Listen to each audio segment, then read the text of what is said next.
Salut à tous, c'est Hallucination, et aujourd'hui je vais vous raconter un trip peu banal qu'a vécu un abonné dans un parc sous Salvia Divinorum. Une expérience folle où il s'est retrouvé plongé dans la nature elle-même et y est ressorti marié à une pomme de pin. Avant que la vidéo commence, je tiens à vous préciser car beaucoup l'oublient souvent, les trip reports abonnés comme celui-ci ne sont pas vécus par moi-même, mais par, comme son nom l'indique, un abonné, qui est venu me proposer son expérience en DM sur l'Instagram officiel de la chaîne, avant de me l'envoyer par mail à l'adresse suivante, tripabonné00@gmail.com. C'est donc lui qui l'a vécu et lui qui l'a écrit. Pour ceux ou celles qui sont intéressés de partager leur trip pour ensuite apparaître potentiellement dans une vidéo, n'hésitez pas à venir m'en parler sur l'Instagram officiel de la chaîne, si jamais le lien se trouve en description. Ensuite, pour ceux qui ne connaissent pas vraiment la Salvia Divinorum, j'ai glissé également en description des vidéos à titre informatif et divertissantes concernant cette plante mystique, ainsi que des serveurs et des forums RDR où il est possible d'en parler. Donc si vous souhaitez en savoir plus ou étoffer vos connaissances, n'hésitez pas à aller y jeter un œil. Cependant, je vais tout de même vous faire un petit résumé sur ce qu'est la Salvia, pour que vous soyez un minimum fixé. La Salvia Divinorum, ou sauge divinatoire, est une plante hallucinogène dissociative extrêmement puissante, provoquant des expériences courtes mais intenses, uniques et difficilement comparables à celles d'autres substances. Originaire du Mexique, elle est traditionnellement utilisée par les chamans mazatèques lors de rituels de divination. Son principe actif, la salvinorine A, est l'un des hallucinogènes naturels les plus puissants qui existent en ce monde. Selon certaines sources, certaines personnes témoignent même qu'il n'est pas rare, sous l'effet de la salvia, de vivre des vies alternatives. À ne surtout pas oublier que c'est une substance potentiellement très dangereuse, et elle n'est en aucun cas à consommer de façon festive ou récréative. Ceci fait, je vous invite à vous abonner et à liker si la vidéo vous plaît. Moi je vous dis à tout à l'heure, bon visionnage à vous et bonne vidéo.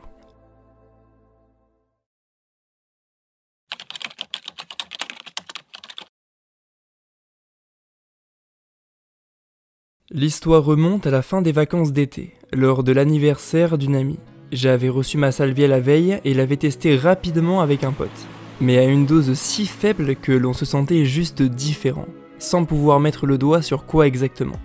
Ce soir-là, je l'avais emmené avec moi, prêt à tenter une nouvelle expérience si l'occasion se présentait. Nathan, un ami proche, était au courant et comptait veiller sur moi quoi qu'il arrive. M'étant bien renseigné sur cette plante, je savais à quoi m'attendre et ne ressentais aucune appréhension. On m'a d'ailleurs souvent conseillé de ne pas avoir peur avant d'en consommer, et mon esprit l'avait parfaitement intégré. Aux alentours de 23h, nous avons décidé de sortir nous balader en petits groupes de 5 ou 6 personnes. En chemin, je me suis rappelé que j'avais la salvia sur moi, et j'ai commencé à envisager d'en prendre. Après une quinzaine de minutes de marche, nous avons trouvé un petit coin sympa.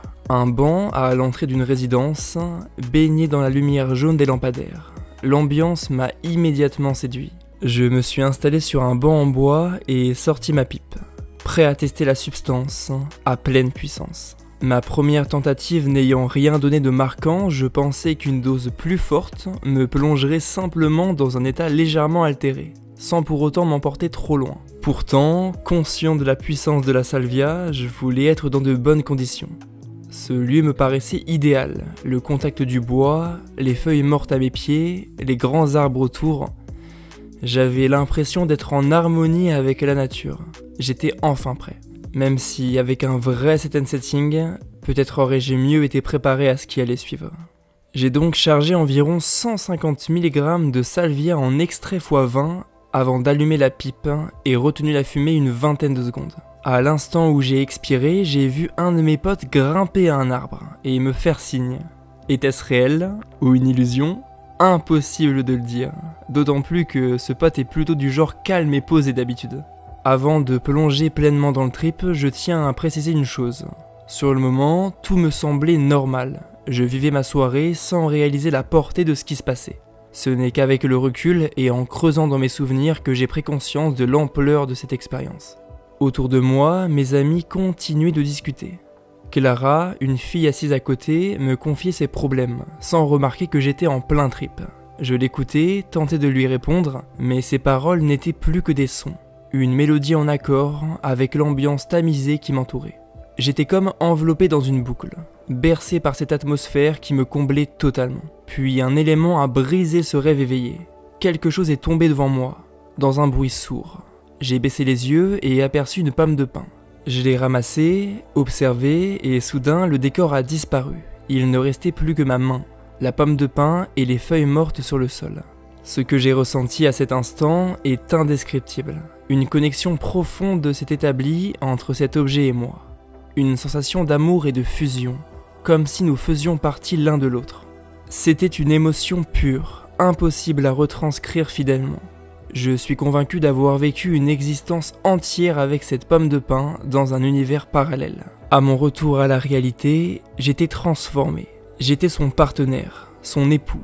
Plus rien d'autre n'avait d'importance. J'étais heureux, transporté par une euphorie indescriptible. Dans cette dimension, nous célébrions notre mariage. D'innombrables pommes de pin dansaient autour de nous. J'étais en pleine extase, comme dans une scène de film où tout est parfait, où seul l'essentiel subsiste. Les couleurs, les émotions, ce monde était accueillant, harmonieux. J'y comprenais la nature et en faisais partie. J'avais la certitude que les plantes abritaient de petites énergies vivantes, joyeuses et bienveillantes, existant en paix, simplement. Puis peu à peu, la dimension dans laquelle j'étais s'évapore et je reviens dans le monde réel. Je commence à retrouver mes repères quand tout autour de moi s'est métamorphosé en pomme de pin. Le sol, les arbres, même mes amis. Clara continuait à me parler, sauf que désormais, c'était une immense pomme de pin qui se confiait à moi. Mon pote dans l'arbre, une autre énorme pomme de pin sautant de branche en branche. Par la suite, j'ai commencé à ressentir les effets s'atténuer progressivement. À ce moment-là, une seule chose me restait en tête. Tout autour de moi était une pomme de pin. Et mes potes avaient aussi des têtes de pommes de pin. Pourtant, en y repensant aujourd'hui, c'était bien plus que ça. Nathan était derrière moi, allongé avec une fille rencontrée à la soirée. Je me suis retourné et ai entamé une discussion avec une gigantesque pomme de pin qui me parlait un langage inconnu. Puis, en un éclair, elle s'est transformée en la tête de Nathan, qui m'a lancé « Ça va frérot, t'as l'air défoncé ?» Et je lui ai répondu d'un ton posé « Ouais, t'inquiète ». On a rigolé et j'ai voulu lui raconter ce que je venais de vivre. Mais alors, une par une, toutes les pommes de pin ont disparu, laissant place au visage de mes amis qui me fixaient. La panique m'a envahi, je réalisais que le trip se terminait. J'ai commencé à chercher frénétiquement ma femme, enfin, ma pomme de pin. « Elle est où ? Elle est où ?» Elle était là, à mes pieds, réelle, comme si une part de vérité subsistait dans tout ce que j'avais vécu. Sur le moment, j'étais persuadé que nous étions mariés. Mais en y repensant, et si tout ce qui s'était passé avant cette rencontre avec la pomme de pin était réel? Ou bien avais-je simplement trouvé une pomme de pin à côté de moi en sortant du trip? J'ai oublié une grande partie de cette soirée. Mais sur le moment, j'ai tout raconté à mes potes, ce qui me permet aujourd'hui d'en reconstituer les détails. Pendant plusieurs minutes, je les serrais contre mon cœur. Puis, une fois totalement redescendu, je l'ai lancé dans la forêt, lui permettant de rejoindre ses semblables. Aujourd'hui encore, ce trip me paraît flou. Difficile de distinguer le réel de l'hallucination, de savoir ce que j'ai réellement vécu, ou ce que mon esprit a reconstruit en racontant l'histoire. Ce qui est fascinant, c'est que la partie univers parallèle ne m'est pas immédiatement accessible. Je dois fouiller dans ma mémoire, creuser dans une zone étrange, comme si une partie de mon cerveau était restée coincée là-bas. Et c'est seulement bien plus tard, lors d'une discussion avec Nathan, quand il m'a lâché en riant « Tu te rappelles quand t'avais marié une pomme de pin ?» que je me suis rappelé que j'avais vécu bien plus de choses que dans mes souvenirs. C'était un choc mental. J'ai compris que j'avais occulté une grande partie de mon trip. En recoupant les souvenirs, j'ai découvert des éléments incroyables, cachés quelque part dans des souvenirs perdus, ou dans un coin de mon esprit, qui erre encore dans cet autre monde. Comme vous avez pu le constater, cet abonné a vécu une expérience assez surprenante. Une expérience qui, sur l'instant, ne l'avait pas tant marqué que ça. Mais comme vous avez pu le voir, c'est avec le temps et grâce à ses amis qu'il a réussi à se souvenir de l'entièreté ou presque de ce qu'il avait pu vivre. Même si, oui, il est difficile de se souvenir au long terme de ce genre d'expérience. donc l'interprétation a dû jouer sur bien des passages. Mais au moins, maintenant, grâce à cette vidéo, il en aura des souvenirs éternels. L'écrire a dû lui faire beaucoup de bien, mêlant souvenirs, énergie et émotion, et la visionner, j'espère, lui procurera tout autant de bonnes choses. Voilà, c'est à présent la fin de cette vidéo. Si ça vous intéresse, j'ai réalisé 2 autres Trip Report abonnés disponibles sur la chaîne. L'un a vécu une expérience incroyable qui a changé sa vie sous champignons hallucinogènes lors d'une randonnée, et l'autre a enduré un bad trip au cannabis qui l'a plongé dans un enfer, mais qui, avec le temps, l'a finalement aidé à avancer. Si vous souhaitez trouver plus facilement ces différentes expériences vécues uniquement par des abonnés, j'ai regroupé ces 3 vidéos sur une playlist qui se nomme Trip Abonnés. Elle apparaît maintenant en haut à droite de l'écran et se trouve également en description. Sur ce, je vous souhaite un bon instant en vous remerciant d'avoir consacré du temps à ma personne. À très vite, c'était Hallucination. Ciao.